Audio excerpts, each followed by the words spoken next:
Yes, here we are, weekend preview edition, Sports Bit Betting Insight today. Paulie and Teddy, NFL Week 3 big game breakdown. You got the Broncos and the Bengals. How about the Vikings and the Panthers? Steelers and the Eagles. Good game. We'll go rapid fire. 5 NFL games coming up, and then the play of the day. We start in the NFL. The Patriots do it again. The middle finger to Goodell. A blessing in disguise that Brady was suspended. They can go 4-0 and maybe get a high draft pick for Garoppolo. Patriots move to 3-0. Hoodie does it again. Texans, miserable on offense, Teddy. Yeah, and of course, I mean, the narrative, the mainstream narratives for this game is going to be how good Hoodie was, and you can't bet against Belichick and all of that. But, I mean, the whole game was the 2 kick return fumbles. It really was. That and the Patriots' defense. The Texans, did they play over 20 yards in the ball game? I know they didn't in the first 3 quarters. Of course, every analyst on the NFL Network picked the Texans, as they do. That's why you watch SportsBit. Yeah. I said last night I'm not playing the game, but there's legitimate rationale. And this is a game where the squares beat the sharps. Mm-hmm. There was heavy Pats money before kickoff. You know, a couple of betting groups, a couple of the syndicates that like Houston took a pretty good beating last night. And around the sports books in Las Vegas, there were more smiles than frowns. Unsung hero, Ryan Allen. How many times did he pin the Texans? Really? I mean, his first 5 punts, he pinned him inside the 24 times. You know, winning that field position war, Paulie, such a hidden factor in every game. But, you know, we talk about the punter. We talked about the issues with Brissett. Brissett, what did he throw for 119 yards? You know, he did what he needed to do. I mean, the one run was the key play in the game, the first Patriots touchdown. But Patriots defense was really good last night, and Osweiler didn't really handle the pressure that well. You know, 5 yards per pass, couldn't get a drive going when the Texans needed a spark, and didn't get the Texans into Patriots territory until there were 44 minutes into the game. And, of course, they were stopped on downs at the Patriots 38 when that happened. Yeah, you saw this if you watched the game. Staggering numbers from CBS during the broadcast. The Patriots now 28-2 straight up at home in their last 30 games. 97-17 at Gillette Stadium. You think this is coaching? 77-0 when they have the lead at the half, and 12-1 at home in September since 2009. Unbelievable. Yeah, there's no organization in the NFL like it. I don't know. There's a lot of organization in sports like it. What New England has been able to do over the past 15 now plus years is truly exceptional. Yeah. All right. 77-0 and leading at half. My God. College football. A bit of a surprise so far on this season continues to be the Clemson defense, Teddy. Yeah. I mean, the last night's win for Clemson, they got the win. They got the cover. They did not cash any over tickets like they haven't all year long. But it was all about the Clemson defense, not the offense. I mean, Georgia Tech had 1 touchdown drive. And frankly, the game was already decided. The game was over by halftime in this one. But other than that, other than the 1 TD drive, they didn't even gain 50 yards. They only had 6 first downs the rest of the game. There were Tigers defenders in the backfield all night long. 26-7. Couple minutes left. Sweeney's throwing the football. That was odd. All right. A moose in New York. Do you believe it? Can the Mets make the playoffs if they win this game? Remember what happened at home. A 65-cent move on the Phillies. They're up 2 runs in the 9th. Reyes hits a home run to tie it. The Phillies get 2 in the top of the 11th. And Cabrera hits a 3-run walk-off homer, Teddy. Yeah, and there was so much Philadelphia money yesterday. And, of course, on yesterday's sports, they said the Mets can't make the playoffs. No way. Obviously, they're still very much away. It's kind of a 3-team race for the 2 NL spots, St. Louis, San Francisco, and the New York Metropolitans. But, you know, all those Phillies better. They got to be feeling good, you know. In the 9th inning, not 1, 2 blown saves. That's brutal. That is a legitimate moose. Bad for the books, a 30-cent move. The Braves get it done again. They're playing hard. Give them credit. Yeah, I mean, and I love teams like Atlanta down the stretch. Teams that nobody's paying any attention to, that aren't going anywhere. They're just playing out the string, but they're playing out the string hard. They're feeling good about themselves. And they're the Marlins, who are a fringe playoff contender. I think they had like a 0.4% chance going into last night's game. It wasn't a huge line move. It wasn't as big as that Mets-Phillies line move where there was a 65-cent move, but still a 30-cent move in favor of Atlanta that all cashed. NFL up next. We'll start with the Broncos and the Bengals, the Vikings and the Panthers, and the Steelers and the Eagles. Plus, we'll tell you how you can win $50,000. That's coming up on SportsBit. Betting Insight today on SBRPicks.com. Do your research before you bet. Check out our ratings guide to see which books have the best ratings and sign-up bonuses. Open up several accounts. Shop for lines at SBRodds.com. Always be ahead of the game. All right, back on SportsBit. Time for Big Game Breakdown. As always, live odds, sportsbookreview.com. Great matchup. Broncos on the road to take on the Bengals. Cincinnati 3, minus 125. 41 the total. Can Talib and Harris slow down A.J. Green? Bengals, a lot of yards so far in the first couple games. But I like what the Steelers did last week. They said, we're going to slow him. He did nothing last week. They shut A.J. Green down, and once they did that, the offense was kind of sluggish other than Bernard. Yeah, it really was, and that's a problem for Cincinnati. A.J. Green off that huge opener against the Jets, but even in that game, Cincy with some red zone issues. But, I mean, let's talk about the Broncos defense, because that's where this handicap starts for me. I mean, Von Miller and that Denver defense pick up right where they left off. 8 sacks already, 4 by Miller. And we're not talking about second-tier quarterbacks. We're talking about Cam Newton and Andrew Luck. Held that duo to a 66.6 passer rating. Those are impressive stats, although they won't have DeMarcus Ware in this one, and that could affect even Von Miller's production because, obviously, now they can double-team Miller without having to worry about Ware on the other side. To the point now where they can count on those defensive touchdowns every week. It's crazy. Now Simeon makes his first road start, 3 interceptions, versus 1 touchdown, and a passer rating of 74.4 through 2 games. Hey, he just has to manage the game just like Peyton Manning did last year. A couple bad throws week 1 against Carolina, but I like how he's played so far. Yeah, I mean, but again, with the quarterbacks on the road in hostile environment, we saw it last night with Osweiler. It's just not like playing at home. It just isn't. And for Denver, in my mind, it's going to come down to can they run the football? Because Simeon's not going to pass them to victory. So, with that question, we talked about the Broncos defense. We got to talk about the Bengals defense. Specifically, can the Bengals stop the run? I mean, it's been questionable so far this season. But what they have been doing, Paul, they've been snapping the ball really fast. Yeah, that's a big surprise so far. They, despite skill positions being down and the new offensive coordinator with Hugh Jackson out, fastest team in the NFL so far, snapping the ball 6 seconds faster than in 2015. Yeah, Zampese's got him playing really up-tempo right now, and the markets haven't really noticed that. Again, we talked about over money coming in on the Broncos last week, which was very rare. That was all Indy. We haven't seen that this year. And remember, they went up-tempo on the road versus tough opponents, the Jets and the Steelers. They may counter that Denver pass rush by even going faster at home. And if they do that, this game's got a pretty good chance of getting up and over the total, even though, as I mentioned before, that Bengals, the issues in the red zone with only 1 touchdown so far in 6 trips to the red zone. Yes. All right, game number 2, live odds, sportsbookreview.com. Minnesota on the road to take on Carolina. The Panthers are 7, 43 the total. We disagreed about this disagreement on the show a couple days ago about AP. Well, how much will they miss Adrian Peterson? It's going to be McKinnon to start. Asiata, they also picked up Ronnie Hillman. Okay, look. Jerick McKinnon and Matt Asiata combined for 1,108 rushing yards and caught 71 passes between them when AP sat out 15 games in 2004.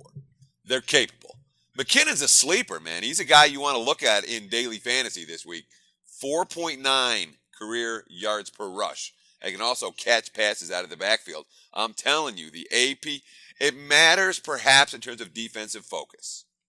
The defense isn't going to focus on the backs the same way that they do when Adrian Peterson's in the lineup. But when it actually comes to the play on the field, no difference. Sorry, AP fans. There's no real difference between Adrian Peterson, a very expensive Adrian Peterson, and his much cheaper backups. Nice performance last week by the Panthers, 529 yards against the 49ers. A couple, they were sloppy with the ball. 4 turnovers. Jonathan Stewart's out, so it's going to be Artis Payne, Fozzie Whitaker, and Tolbert in short yardage here running the ball. But, oh boy, it's nice that Cam Newton gets Benjamin back.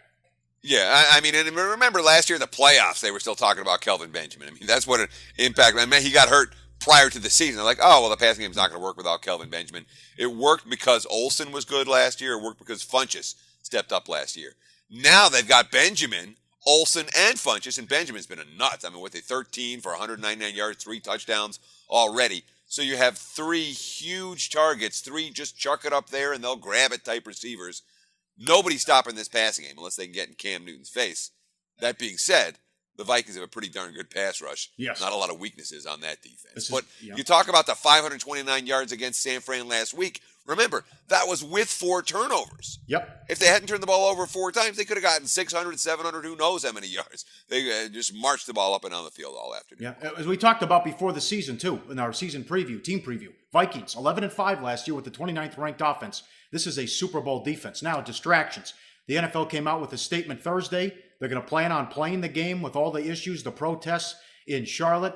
Protesters took to the streets in Charlotte Tuesday and Wednesday after Keith Scott was shot. And here's the quote: "We're planning to play the game as scheduled. We're monitoring events in Charlotte and been in communication with local officials and authorities in both the Panthers and the Vikings." Does this affect the home team, Teddy? My take on it is very, very minimal effect.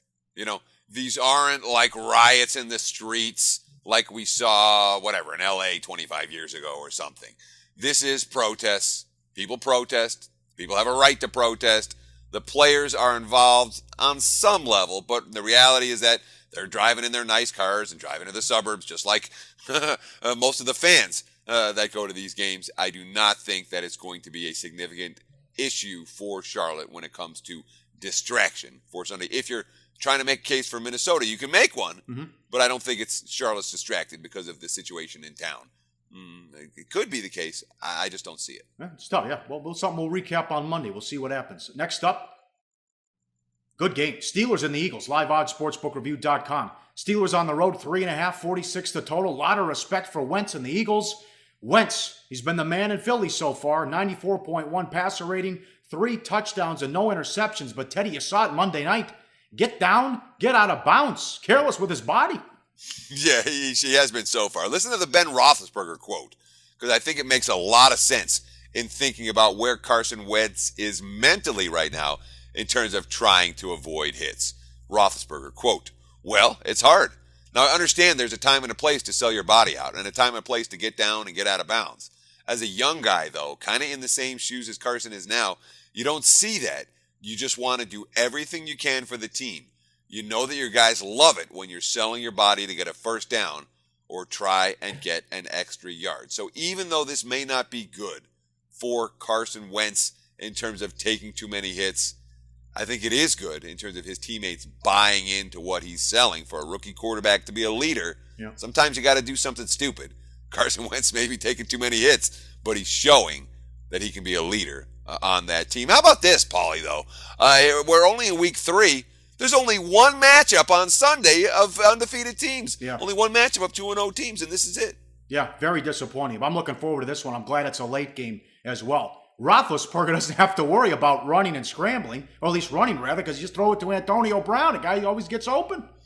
And Brown, to me, is the most, he's mystifying, because you look at him and you're like, okay, he looks like every other receiver. He's not a big physical specimen like Kelvin Benjamin that we were just talking about. He's like, you can just chuck it up and he catch it.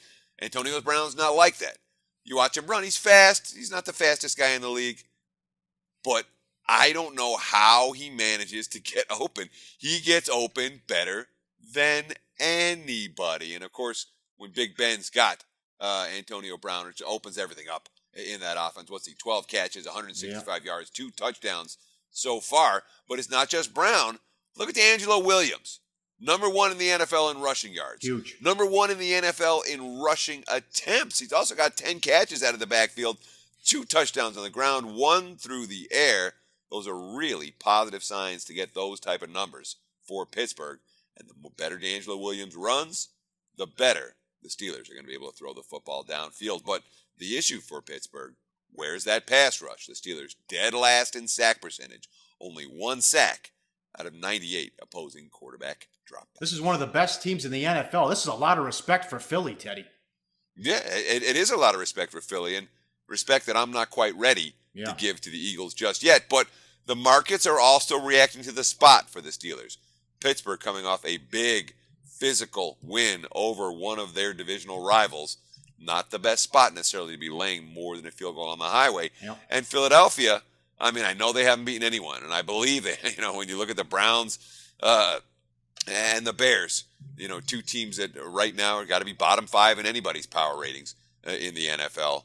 The bottom line is Philadelphia's defense has played well, and the team's buying in to what Carson Wentz is selling. Browns, Dolphins, Bears, Cowboys. And the play of the day up next. And we'll tell you how you can win $50,000 on SportsBit. Betting insight today on SBRpicks.com. Hey, tune into today's MLB Odds Couple Show Friday, September 23rd. A few plays I'm definitely liking. An interesting card, interesting in a good way, sometimes interesting in a bad way. Today's card I think is interesting in a good way. How you feeling about this card, Mike? I'm feeling pretty good. And Pistol Pete, looks like you shaved. Yeah, I did shave. I know you had. This doesn't have to do with baseball, but I know you had both the Pats and Clemson on Thursday night, Mike. I did. I had that, and I had Detroit Tigers with Verlander as my power pick of the day. Right, so swept the board. There and you Pistol go. Pete Nice shaved. job. We'll be talking about MLB today, Friday, September 23rd. Come on over and visit us. All right, back on SportsBit, Paulie and Teddy. Follow us on Twitter at Paulie Howard, at Teddy_covers. Big game breakdown continues in a second. Exciting news over at sportsbookreview.com. There's a $50,000 contest. Beat the Prick. 5 picks a week, and the Prick, who acts like one, gives out 5 picks as well. You go against those picks to determine the winner. It's week 3 of the contest. And Teddy, let's run these down. He's a chalk-eating mofo. Look at the Western Michigan laying 7 against Georgia State. No opinion. West Virginia, did I say? Yeah, West Virginia laying 7 against BYU at home. Makes sense to me. The line's already moved, unfortunately, but yeah, that one makes sense. I wouldn't argue with that pick. Yeah, my fault. The game's in D.C. Indiana 7.5. Indiana 7.5. Hoosiers defense might be pretty good this year. No argument with that. All right, Minnesota 16.5. A good line with the Gophers. That line moved as well.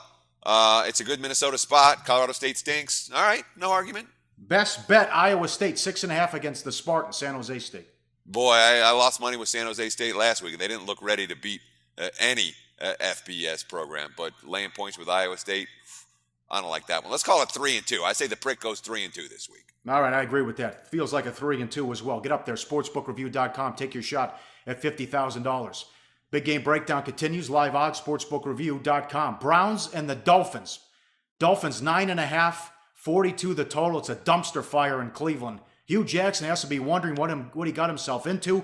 Cody Kessler will start Sunday. It's the 5th straight quarterback to start the 5th game in a row for the Browns. The second time it's only happened since 1970.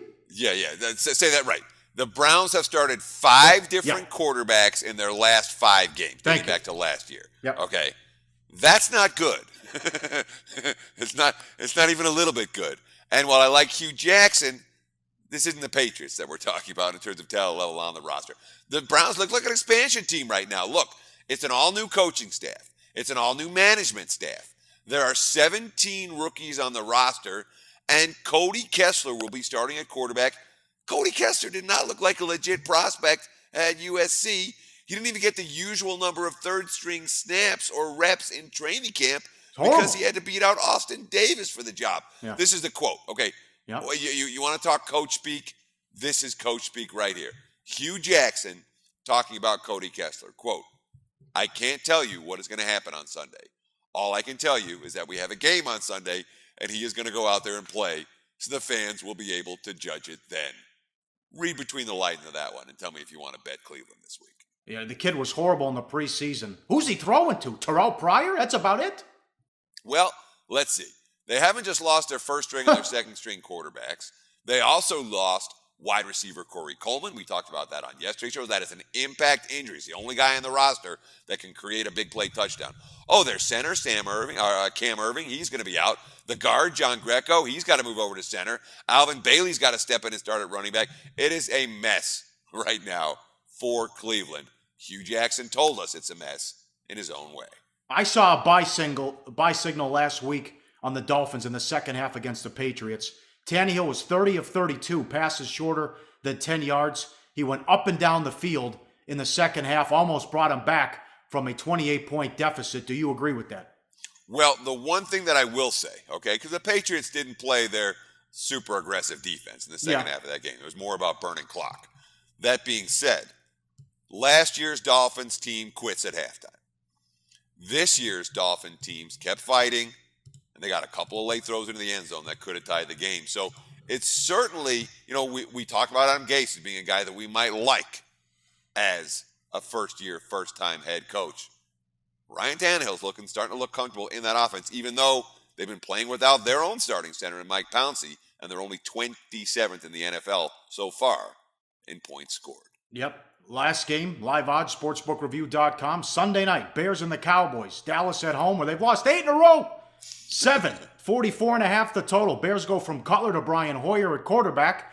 Maybe not that big of a drop-off, but the problem for Hoyer is the same thing with Cutler. Forte, Marshall, Bennett gone the last couple of years. The only replacement was drafting White out of West Virginia.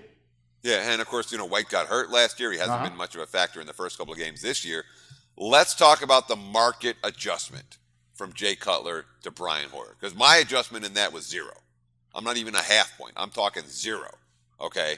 The markets, based on the look-ahead line from last week compared to this week, adjusted more than a field goal, okay? Or in the range of a field goal. So that's a pretty significant adjustment, but it's not just Cutler to Hoyer. Look at the injuries on Chicago on the defensive side of the football. It is a mess. They could be missing as many as 5 starters on Sunday. Trevathan and Goldman, they're out for sure. That's their best linebacker and their nose tackle. But multiple guys on that D left the field early last Monday. And, of course, it is a short week for Chicago, and we're not convinced that they're going to be ready. So if you're trying to take on the Dallas Cowboys and the best offensive line in the NFL without as many as 5 starters on defense, yeah, that's worthy of a 3-point adjustment, even if the quarterback change isn't worthy of a significant adjustment based on my numbers. Good job by the Cowboys last week. One in D.C. They opened it up, let Prescott take some shots down the field, and he got Des Bryant involved. He only had 1 catch against the Giants. He had 7 for 102 last week. And, maybe, I tell you, they spent $200 million. The Giants' defense looks like they really improved. Yeah, sure. But, we don't. When you have a rookie quarterback getting his first NFL start, they're going to be miscues. We saw that from Prescott in week 1. The coaching staff made some good adjustments. 3 rushing touchdowns last week, 1 by Prescott. A mobile quarterback and a solid offensive line should make a team strong near the goal line. Didn't happen week 1 in the red zone against the Giants. Happened very effectively last week in the win over Washington. But you talked about it. They only have 1 win on this field since the start of the 2015 season. Ooh. How about this? 5-20 against the spread. Their last 25 as home favorites in the Jason Garrett era. That dates back to 2011. And, of course, the Cowboys are still without Randy Gregory, DeMarcus Lawrence, Rolando McClain, all serving suspensions. They were missed last week in that game against the Redskins. And there was a good tweet last week. If you just bet the dog in all Dallas games since 2010, you're hitting like 63%. Crazy. Well, I think it's higher than that. Yeah, I wouldn't be just blindly. Just all you do is bet the dog. That's right. Yep. You're not going to find me laying a TD with Dallas. Can't do it. Yep. All right. Money time. Play of the day. Back to Miami and Cleveland. By the way, we are 11-4-1 with the football picks, and we've been hooked twice. So this really could have been something special, but still off to a good start. We'll rarely do this, but again, you heard it in the game preview. We ran it down with the quotes. Miami, betting number 470, laying 9.5 at home against the Brownies. Kessler gets the start. Dolphins 0-2, first home game. It's now Hard Rock Stadium. They renovated that sucker, so the fans will be fired up. They can't fall to 0-3. And we like what we saw in the second half. Hell, they almost beat Seattle, too. That defense will be all over Kessler in this one. And who's he throwing to without Coleman and all the injuries? 470. Betting number 470. Miami laying 9.5. The sports bit play of the day. Earlier in the week, Raiders plus the points. Michigan State lay it against Wisconsin at home. Thanks for all the uptick in views. Thanks to Alicia. Thanks to the crew. Thanks to everybody with the comments. Miss anybody? Huh? Anything? Huh? Hey, man, we're getting... I love the Twitter. I love the comments every day. Appreciate the feedback, guys. Keep it coming and tell your friends. Yeah. The show's gotten that uptick. We're getting somewhere. Yes. Have a good weekend. We're back Monday on SportsBit. Betting Insight today on SBRpicks.com.